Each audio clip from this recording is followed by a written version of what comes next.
Assalamualaikum warahmatullahi wabarakatuh. Kembali lagi kita podcast hukum acara pemberhentian presiden dan atau wakil presiden sebagai salah satu segmen pertemuan dalam mata kuliah hukum acara Mahkamah Konstitusi. Kawan-kawan sekalian, kita tahu bahwa pemberhentian presiden atau wakil presiden dalam sistem presidensial adalah merupakan bentuk dari implementasi check and balances dalam pemisahan kekuasaan. Dalam hal ini adalah legislatif atau kekuasaan legislatif melakukan pengawasan atas kinerja presiden atau wakil presiden sebagai eksekutif sebagai bentuk perimbangan atas besarnya kekuasaan yang dimiliki oleh eksekutif dalam sistem presidensial. Karena dalam sistem presidensial, presiden itu selain sebagai kepala pemerintahan juga adalah sebagai kepala negara. Maka pemberhentian presiden dan atau wakil presiden itu juga bertujuan untuk menghindari terjadinya dampak negatif atau kekurangan dari sistem presidensial itu, yakni pemerintahan sewenang-wenang, karena posisi presiden itu sangat kuat. Kekuasaan eksekutif diharapkan tetap berada dalam koridor pertanggungjawaban hukum sehingga jelas bahwa bukan supremasi kekuasaan yang terjadi, tapi supremasi hukum yang menjadi pengawal utama yang membuat perilaku presiden atau wakil presiden harus sejalan dengan norma-norma hukum yang berlaku. Kawan-kawan sekalian, konstitusi yang memberikan kewenangan untuk memberhentikan presiden atau wakil presiden dalam sistem presidensial pada dasarnya merupakan kewenangan dari rakyat kepada pihak yang ditujukan guna memberhentikan atau memakzulkan presiden dan wakil presiden.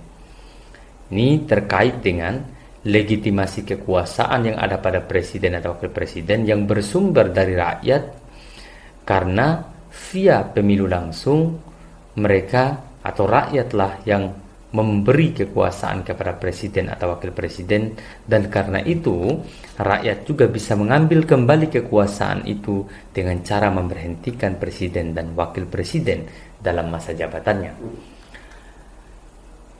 Kalau kita lihat berdasarkan Undang-Undang Dasar 1945, kewenangan presiden dan atau wakil presiden memang berada di tangan MPR selaku representasi dari rakyat.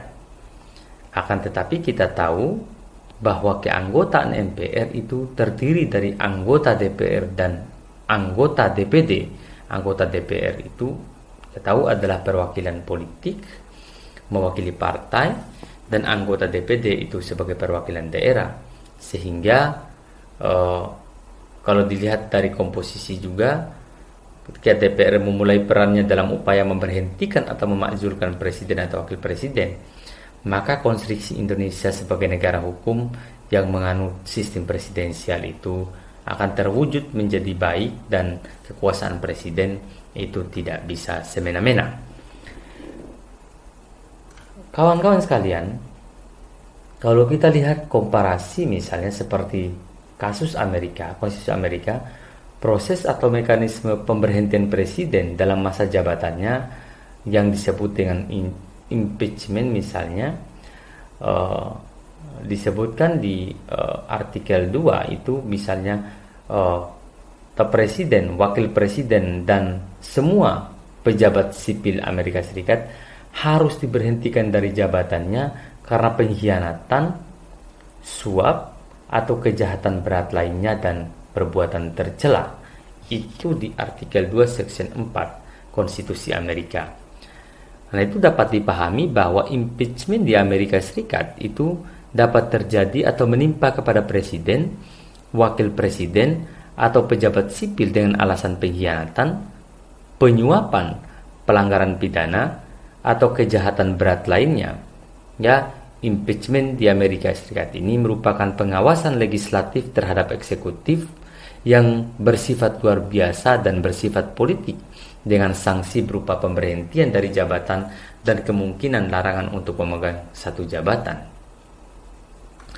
Impeachment, kalau kita melihat pandangan Morris yang dikutip oleh Hamdan Zulfa, merupakan satu yang mutlak diperlukan dalam keadaan dan alasan tertentu, terutama untuk menjamin bahwa presiden dan atau wakil presiden tidak akan melakukan perbuatan melawan hukum dalam menyelenggarakan kekuasaan pemerintahannya.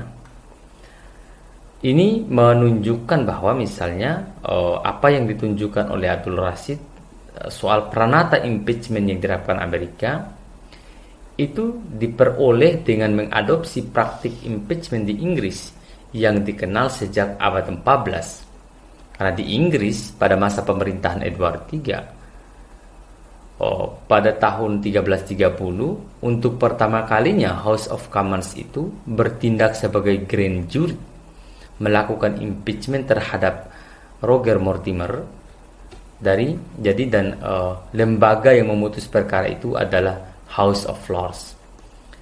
Itu kasus yang kemudian pertama yang dipakai, yang kemudian dijadikan sebagai dasar misalnya penyusunan model impeachment di dalam konstitusi Amerika Serikat. Bahwa praktik impeachment sudah terjadi di Amerika dan Inggris merupakan contoh yang bisa dijadikan sebagai sandaran bahwa impeachment ini adalah merupakan sarana untuk mengontrol kekuasaan presiden agar presiden tidak berbuat atau bertindak semena-mena. Kawan-kawan sekalian, dalam kasus impeachment di Amerika Serikat misalnya, ada pelajaran yang bisa diambil. Misalnya kasus presiden yang didakwa atau diminta pertanggungjawaban dalam proses impeachment, misalnya seperti Andrew Johnson, Richard Nixon, dan Bill Clinton. Nah, ketiga presiden Amerika Serikat ini kan tidak ada yang diberhentikan dalam masa jabatannya akibat proses impeachment. Artinya, proses impeachment itu tidak berhasil menjatuhkan ketiga presiden itu.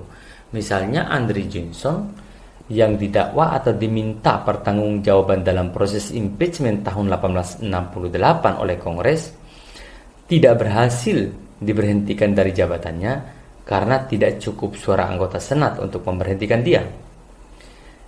Kasus Johnson ini ada juga kasus Nixon. Presiden Nixon itu memutuskan untuk mundurkan diri dari jabatannya sebagai presiden di tengah proses impeachment yang disebabkan oleh besarnya tekanan terhadap dirinya. Jadi ada tekanan besar dirinya Presiden Nixon untuk diberhentikan.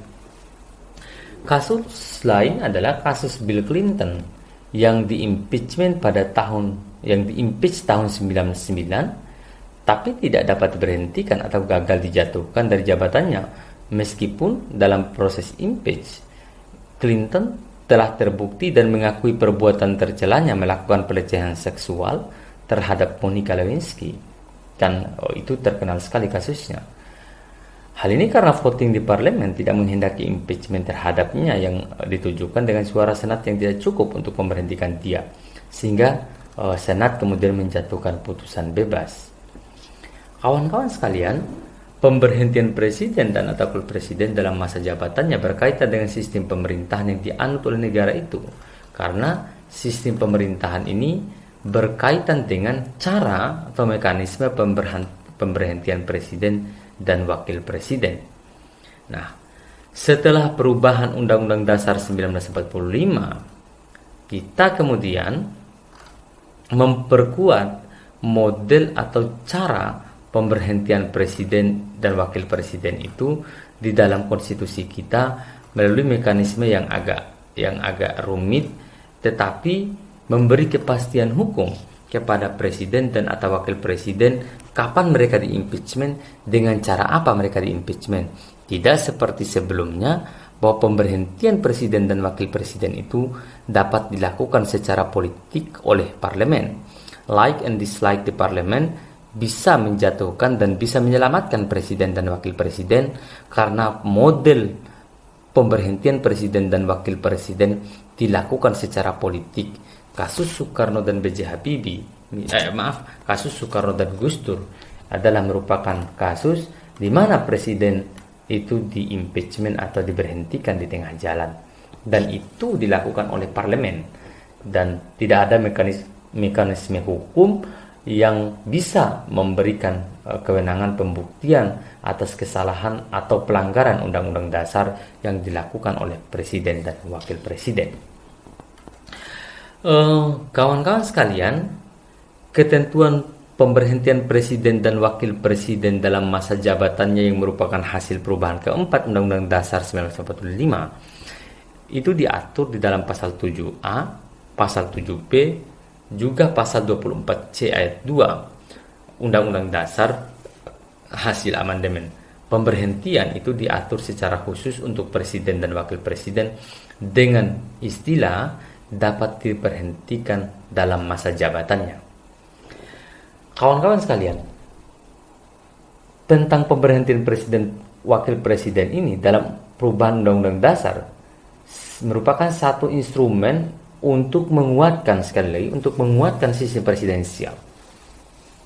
Itu hal ini kalau kita lihat sesuai dengan kesepakatan dasar tentang arah perubahan Undang-Undang Dasar, yaitu memurnikan dan memperkuat sistem presidensial, bahwa posisi presiden yang kuat dapat diberhentikan, tapi tidak dengan cara politis, tapi diberhentikan melalui mekanisme hukum yang berlaku. Ada pembuktian hukum terhadap kesalahan presiden itu baru boleh diberhentikan secara politik, sehingga ada proses peradilan khusus yang harus dilalui oleh presiden ketika dia melakukan pelanggaran terhadap konstitusi, melakukan perbuatan tercela, melakukan tindak pidana, dan seterusnya sebagaimana yang diatur di dalam konstitusi. Kawan-kawan sekalian, karena itu pemberhentian presiden dan atau wakil presiden dianggap sebagai mekanisme khusus yang tentu hanya terjadi pada presiden dan wakil presiden, karena mereka adalah tokoh sentral negara, kepala negara dan kepala pemerintahan yang tentu saja diharapkan tidak melakukan pelanggaran hukum atau pelanggaran konstitusi. Tetapi kan kita tidak tahu juga bahwa pelanggaran itu bisa saja terjadi pada siapapun. Karena itu presiden dan wakil presiden tetap harus bertanggung jawab secara hukum sebagai wujud dari prinsip equality before the law, bahwa semua orang sederajat di hadapan hukum, meskipun mekanismenya itu berbeda dengan mekanisme biasa. Karena kedudukan yang dimiliki, pertanggungjawaban mereka tidak dapat dilakukan melalui mekanisme hukum biasa. Karena itu ada mekanisme hukum khusus yang di dalamnya disebut sebagai proses pemberhentian atau proses impeachment. Kawan-kawan sekalian, di pasal 7A dan 7B itu kan diatur, yang pertama pasal 7A, presiden dan atau wakil presiden dapat diberhentikan dalam masa jabatannya oleh MPR atas usul DPR, baik apabila terbukti telah melakukan pelanggaran hukum berupa pengkhianatan terhadap negara, korupsi, penyuapan, tindak pidana berat lainnya, atau perbuatan tercela, maupun apabila terbukti tidak lagi memenuhi syarat sebagai presiden dan atau wakil presiden. Di pasal 7B, usul pemberhentian presiden dan atau wakil presiden dapat diajukan oleh DPR kepada MPR hanya dengan terlebih dahulu mengajukan permintaan kepada Mahkamah Konstitusi untuk memeriksa, mengadili, dan memutus pendapat DPR bahwa presiden dan atau wakil presiden telah melakukan pelanggaran hukum berupa pengkhianatan terhadap negara, korupsi, penyuapan, tindak pidana berat lainnya, atau perbuatan tercela, dan atau pendapat bahwa presiden dan atau wakil presiden tidak lagi memenuhi syarat sebagai presiden dan atau wakil presiden. Yang kedua, pendapat DPR bahwa presiden dan atau wakil presiden telah melakukan pelanggaran hukum tersebut ataupun telah tidak lagi memenuhi syarat sebagai presiden dan atau wakil presiden adalah dalam rangka pelaksanaan fungsi pengawasan DPR. Jelas ya, ini dalam rangka fungsi pelaksanaan, itu menunjukkan ada proses check and balances. Yang ketiga, pengajuan permintaan DPR kepada MK, Mahkamah Konstitusi, hanya dapat dilakukan dengan dukungan sekurang-kurangnya 2/3 dari jumlah anggota DPR yang hadir dalam sidang paripurna yang dihadiri oleh sekurang-kurangnya 2/3 dari jumlah anggota DPR. Mahkamah Konstitusi wajib memeriksa, mengadili, dan memutus dengan seadil-adilnya terhadap pendapat DPR itu paling lama 90 hari setelah permintaan DPR diterima oleh Mahkamah. 90 hari lumayan tuh, 3 bulan. Apabila Mahkamah memutuskan bahwa Presiden dan atau Wakil Presiden terbukti melakukan pelanggaran hukum berupa pengkhianatan terhadap negara, korupsi, penyuapan, tindak pidana berat lainnya, atau perbuatan tercela, dan atau terbukti bahwa Presiden dan atau Wakil Presiden tidak lagi memenuhi syarat sebagai Presiden dan Wakil Presiden, DPR menyelenggarakan sidang paripurna untuk meneruskan usul pemberhentian Presiden dan Wakil Presiden kepada MPR. MPR wajib menyelenggarakan sidang untuk memutus usul DPR paling lambat 30 hari sejak MPR menerima usul tersebut. MPR atas usul Presiden atau atas usul pemberhentian Presiden dan Wakil Presiden harus diambil dalam rapat paripurna MPR yang dihadiri oleh sekurang-kurangnya 3/4 dari jumlah anggota dan disetujui oleh sekurang-kurangnya 2/3 dari jumlah anggota yang hadir. Setelah Presiden dan atau Wakil Presiden diberi kesempatan menyampaikan penjelasan dalam rapat paripurna MPR. Jadi ada penjelasan juga dari Presiden dan Wakil Presiden. Kawan-kawan sekalian, kalau kita lihat pasal 7A dan 7B, itu dapat diketahui bahwa proses pemberhentian Presiden dan Wakil Presiden itu melalui 3 tahapan. Pertama, tahapan di DPR, kedua, tahapan di MK, ketiga, tahapan di MPR. Tahapan pertama adalah tahap pengusulan yang dilakukan oleh DPR sebagai salah satu pelaksanaan fungsi pengawasan DPR.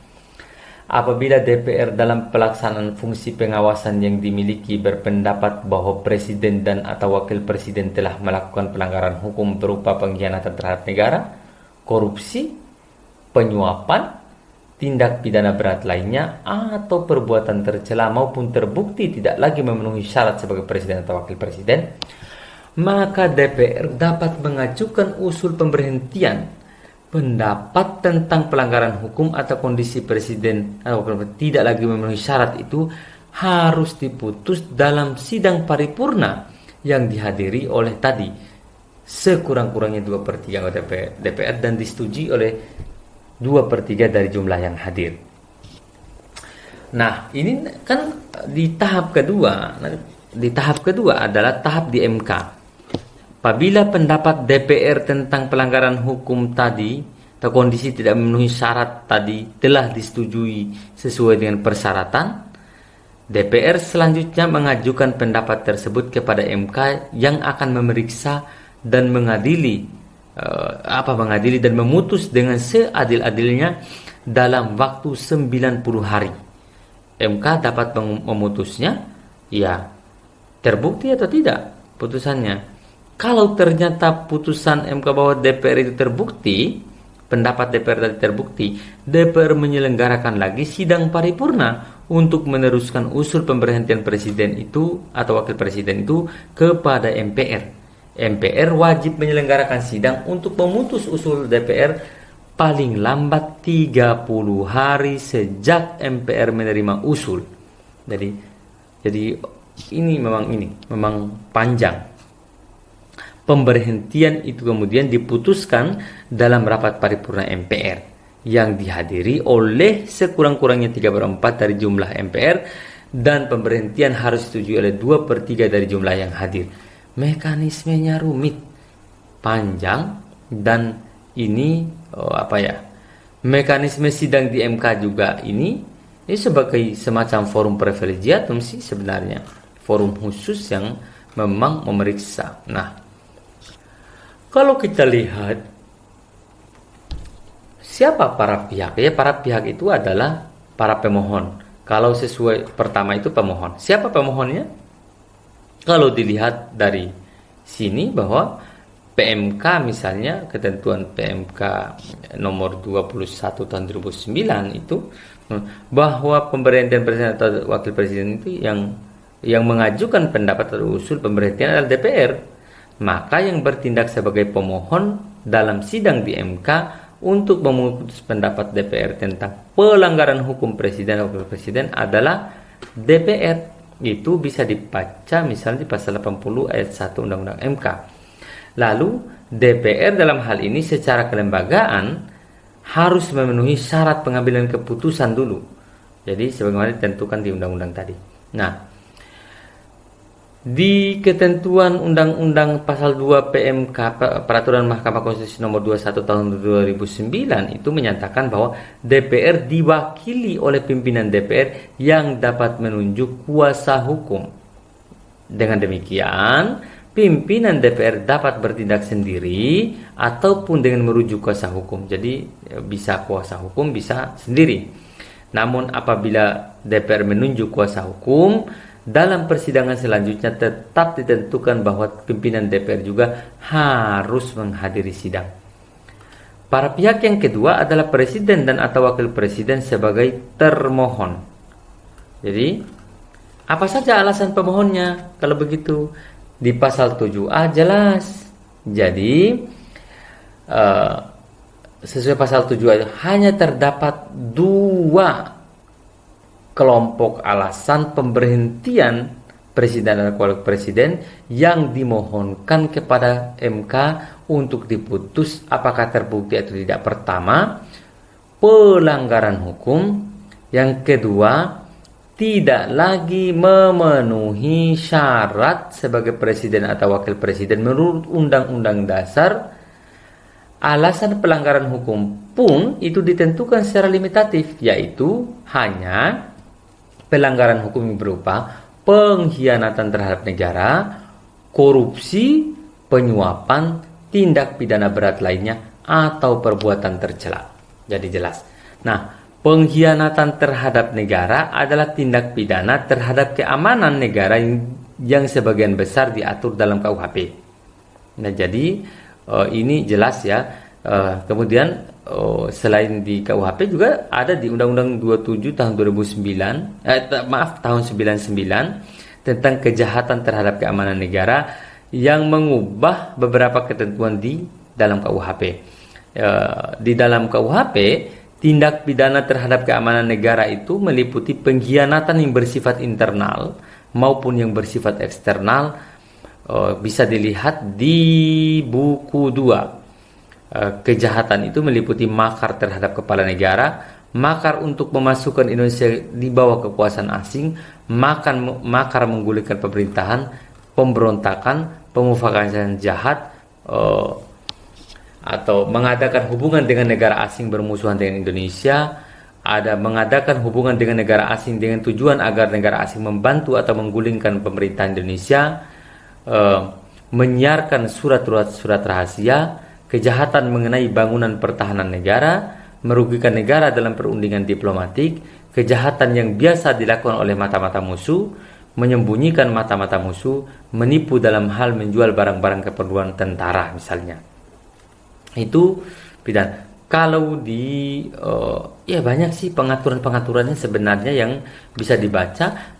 Kawan-kawan juga bisa membaca misalnya Undang-Undang 31 tahun 99 bisa juga dibaca itu terkait dengan perbuatan pidana gitu ya. Itu korupsi sebenarnya itu. Nah, di pasal 1 angka 10 PMK nomor 21 tahun 99 itu menyatakan bahwa tindak pidana berat lainnya adalah tindak pidana yang diancam dengan pidana penjara 5 tahun atau lebih. Dengan demikian, bila presiden atau wakil presiden melakukan suatu tindak pidana yang diancam hukumannya 5 tahun atau lebih, dapat dijadikan sebagai dasar alasan pemberhentian presiden dan atau wakil presiden. Karena itu di Amerika Serikat misalnya, kategori tindak pidana berat itu disebut high crimes. Dan pengertiannya luas ini. pengertiannya luas sehingga terlihat misalnya pada upaya impeachment terhadap Andrew Johnson dan Nixon. Kawan-kawan, kita memang syarat-syarat di pasal 6 di PMK misalnya kan, siapa itu presiden dan wakil presiden itu jelas ya. Syarat presiden dan wakil presiden diatur di undang-undang yang banyak begitu, seperti undang-undang Pilpres, undang-undang pemilu kalau sekarang, kalau dulu disebut undang-undang Pilpres, undang-undang 7 tahun 2017 tentang pemilu ada syarat-syarat juga. Itu juga dilihat di sana sebagai bagian dari satu kesatuan untuk memeriksa aspek hukum dari pelanggaran hukum presiden. Kawan-kawan, nah, jadi permohonan itu harus dilakukan sesuai dengan hukum acara MK, itu bersifat umum. Permohonan itu harus dilakukan secara tertulis dalam bahasa Indonesia oleh pemohon atau kuasa hukum kepada mahkamah. Permohonan itu ditandatangani oleh pemohon atau kuasanya dalam 12 rangkap. Di dalam permohonan itu sekurang-kurangnya memuat 1 nama dan alat pemohon, alamat pemohon, yang 2 uraian mengenai perihal yang menjadi dasar permohonan, yang ketiga hal-hal yang diminta untuk diputus, lalu pemohon juga harus disertai dengan alat-alat bukti yang bisa mendukung. Dalam uraian mengenai perihal yang menjadi dasar permohonan, pemohon wajib menguraikan dengan jelas mengenai dugaan 1. Presiden dan atau wakil presiden telah melakukan pelanggaran hukum berupa pengkhianatan terhadap negara, korupsi, penyuapan, tindak pidana berat lainnya atau perbuatan tercela, atau yang kedua, presiden atau wakil presiden tidak lagi memenuhi syarat sebagai presiden dan wakil presiden menurut atau berdasarkan Undang-Undang Dasar 1945. Nah, permohonan dapat diajukan berdasarkan 2 atau salah satu alasan dari yang disebutkan di atas tadi, yang saya sebutkan tadi. Jadi, Panitera MK nanti akan memeriksa kelengkapan permohonan yang telah diterima. Apabila terdapat kekurangan kelengkapan, maka pemohon wajib melengkapi dalam waktu 3 hari kerja sejak pemberitahuan kekurangan itu. Jadi permohonan yang lengkap dicatat dalam buku registrasi perkara konstitusi. Jadi ini semua sebenarnya adalah sama dengan model hukum acara yang lain. Jadi di permohonan setelah diregistrasi di BRPK, lalu disampaikan kepada presiden oleh Panitera MK dalam waktu 3 hari, presiden atau wakil presidennya catat dalam BRPK. Lalu presiden dan wakil presiden harus menyampaikan tanggapan tertulis kepada mahkamah paling lambat sehari sebelum sidang pertama dimulai, yang dibuat dalam 12 rangkap. Mahkamah menetapkan hari sidang paling lambat 7 hari kerja sejak permohonan diregistrasi. Jadi ketentuan ini berbeda dengan hukum acara yang bersifat umum yang menentukan penetapan sidang pertama itu paling lambat 14 hari kerja sejak diregistrasi. Nah, penetapan hari sidang pertama ini diberitahukan kepada pihak-pihak yang diumumkan kepada masyarakat melalui papan pengumuman Mahkamah Konstitusi. Nah, kawan-kawan, persidangan dilakukan oleh pleno hakim MK yang dihadiri oleh sekurang-kurangnya 7 hakim. Sama sih sebenarnya dengan penjelasan-penjelasan yang lain. Ada tahap 1 itu pemeriksaan sidang pendahuluan, lalu yang kedua itu tanggapan oleh presiden dan wakil presiden, tahap ketiga itu pembuktian oleh DPR, tahap keempat itu pembuktian oleh presiden dan wakil presiden, tahap kelima itu kesimpulan DPR maupun presiden dan atau wakil presiden, lalu yang ketujuh itu adalah pengucapan putusan oleh hakim. Jadi di sidang pemeriksaan pendahuluan wajib dihadiri oleh pimpinan DPR dan kuasa hukumnya. Nah, presiden dan wakil presiden sebagai termohon berhak untuk menghadiri sidang pemeriksaan pendahuluan atau diwakili oleh kuasa hukum. Jadi ya bisalah teman-teman baca PMK begitu supaya lebih detail. Jadi di persidangan tahap 2, presiden dan wakil presiden itu wajib hadir secara pribadi dan dapat didampingi oleh kuasa hukumnya untuk menyampaikan tanggapan terhadap pendapat DPR. Tanggapan itu dapat berupa sah atau tidaknya proses pengambilan keputusan pendapat DPR. Yang kedua, materi muatan pendapat DPR. Yang ketiga, perolehan dan penilaian alat-alat bukti yang diajukan oleh DPR. Jadi bisa disangkal oleh Presiden pada persidangan tahap kedua. Setelah Presiden atau Wakil Presiden menyampaikan tanggapan terhadap itu, Mahkamah memberi kesempatan kepada DPR untuk memberi tanggapan balik. Jadi dalam proses ini Majelis Hakim juga dapat mengajukan pertanyaan kepada Presiden dan atau Wakil Presiden. Nah, di sidang tahap ketiga, pembuktian oleh DPR, Mahkamah melakukan pemeriksaan terhadap alat-alat bukti yang diajukan oleh DPR. Mahkamah juga dapat memberikan kesempatan kepada Presiden dan atau Wakil Presiden atau kuasa hukumnya untuk mengajukan pertanyaan atau meneliti alat bukti yang diajukan oleh DPR. Pada tahap sidang keempat, nah, ini sidang di mana Presiden atau Wakil Presiden mendapatkan hak memberikan bantahan terhadap alat bukti yang diajukan oleh DPR dan melakukan pembuktian sebaliknya.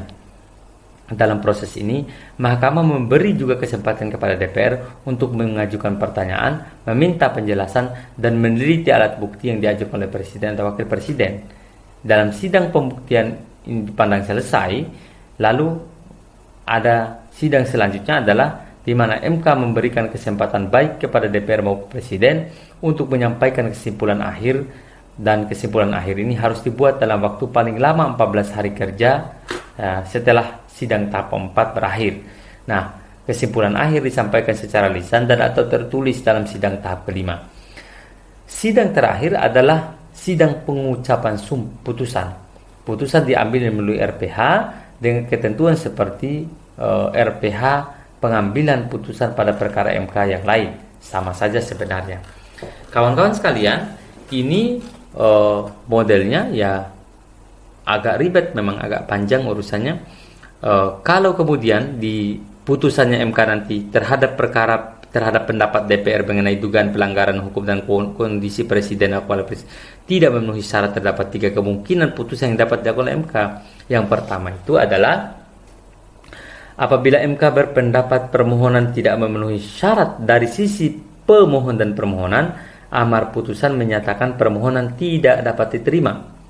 Kedua, apabila MK memutuskan bahwa Presiden dan atau Wakil Presiden terbukti melakukan pelanggaran hukum atau terbukti tidak lagi memenuhi syarat sebagaimana pendapat DPR, amar putusan MK adalah menyatakan membenarkan pendapat DPR.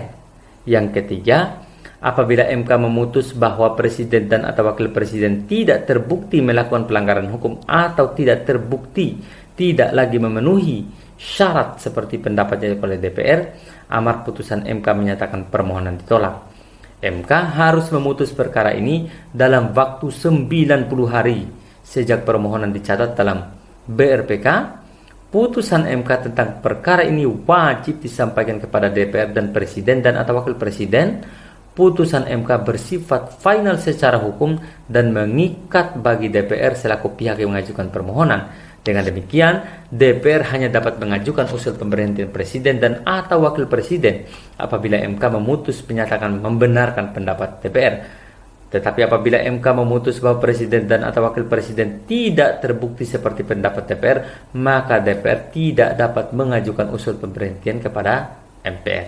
Jadi jelas, kecuali putusan MK mengatakan Presiden terbukti melakukan tindak pidana atau tidak lagi memenuhi syarat sebagai Presiden dan Wakil Presiden, maka baru boleh mengusulkan sidang paripurna lanjutan untuk diusulkan kepada MPR agar Presiden diberhentikan atau tidak berhentikan melalui mekanisme di MPR.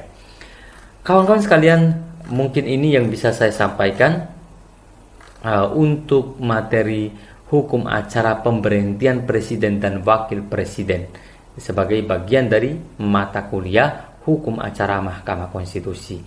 Demikian, jangan lupa like, share, dan subscribe. Billahi fisabilillah haq, fastabiqul khairat. Assalamualaikum warahmatullahi wabarakatuh.